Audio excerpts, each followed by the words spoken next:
বিশ্বকাপ স্কোয়াড থেকে সাইফুদ্দিন বাদ। কি কারণে বাদ? সাইফুদ্দিন ভালো পারফর্ম করে নাই। জিম্বাবু সিরিজে সাইফুদ্দিন 8টা উইকেট নিয়েছে 4 ম্যাচ খেলে। Top wicket taker. তাসকিন 8টা উইকেট পাইছে, সাইফুদ্দিন 8টা উইকেট পাইছে। তারপরেও সাইফুদ্দিন ফর্মে নাই। অথচ লিটন ম্যাচের পর ম্যাচ, সিরিজের পর সিরিজ ফ্লপ মাইরা মাইরা মাইরা মাইরা তারপরেও লিটন স্কোয়াডে আছে। আপনার তানজিম সাকিব কোন বিষয়ে, কোন দিক থেকে সাইফুদ্দিনের উপরে?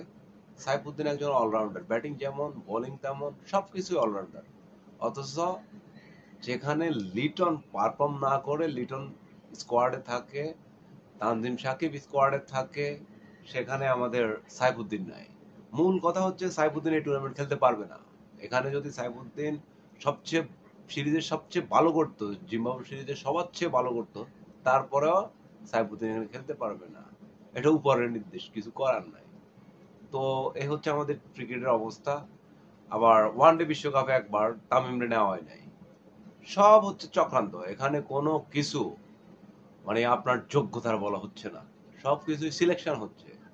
ঠিক আছে, এখানে আপনার যতই ভালো খেলেন, আপনার পছন্দ হয় নাই, আপনাকে দলে নেবে না। বাংলাদেশের এই জিনিসটাই চলতেছে, কিছু বলার নাই।